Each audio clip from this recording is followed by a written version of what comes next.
Hey guys, welcome आपका मेरे छोटे से मिनी ब्लॉग में। तो भाई काफ़ी टाइम से मुझे टाइम नहीं मिल पा रहा कि मैं अपनी हेयर कटिंग करा लूँ। तो आज मुझे टाइम मिला है तो अब चलते हैं हेयर कट कराने के लिए। तो अब हम हो गए हैं रेडी बाहर जाने के लिए।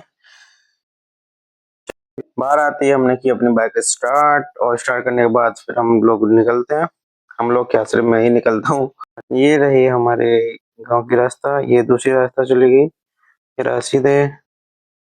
और ये रहा मोड़, देखो कैसे। और ये रही हमारे आसपास, मतलब आलू की फसल है ये रही आलू की फसल। तो थोड़े कुछ दिनों में ये भी कटने, मतलब निकलने वाले हैं। मैं कह रहा हूँ कटने वाले हैं, ये सब निकलेंगे अभी। ये रास्ता जा रही है मतलब बरौलिया के लिए, क्योंकि बरौलिया में ही कटते हैं बाल। तो अब हम आ गए हैं बरौलिया में, चलते हैं दुकान पर। दुकान पर जाते ही देखा तो यार हो रही थी बहुत ज्यादा भीड़। ये भाई करा रहे हैं अपने बालों की सेटिंग। वैसे इतने बड़े बाल मेरे खराब भी नहीं लग रहे हैं। लग तो अच्छा ही रहा हूँ इसमें, बुरा तो नहीं लग। मैं बना रहा था ब्लॉग तो ये बंदा मुझे देख रहा था बार बार। ये देखो ये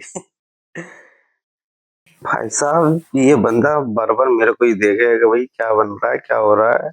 और इन भाई साहब की तो भाई अभी सेटिंग ही नहीं हो रही है पूरी, पता नहीं कैसी सेटिंग है। तो काफी देर वेट करने के बाद आ गया अभी हमारा भी टाइम, तो हमने अभी कटा लिया अपने बाल। तो ये रही फाइनल लुक। हेयर कटिंग कराने के बाद निकलते हैं भाई अब हम अपने घर के लिए, मतलब अपने गांव के लिए। बाइक पे ही बैठते ही फिर मुझे ध्यान आया कि मेरी तो जैकेट ही अंदर रह गई है। तो मैंने एक भैया थे, उनसे कहा कि भाई हमारी ले आओ जैकेट उठा के। तो वो भैया ले आए, ये रहे वो भैया। पता नहीं क्यों मुझे फिर ध्यान ही नहीं रहा कि मैं जैकेट पहन के आया। फिर भैया कह रहे वो तुम्हारी जैकेट रह गई। काम खत्म करने के बाद आ गए भैया घर, कर दी अपने बाइक खड़ी। और चलते हैं भाई घर पर अब, क्योंकि घर पे आ गए हम संभालने लगे अपनी जुल्फे। देखा थोड़े अपने आप को अच्छा लग रहा है। तो अब मिलते हैं नेक्स्ट मिनी ब्लॉग में, तब तक के लिए टाटा।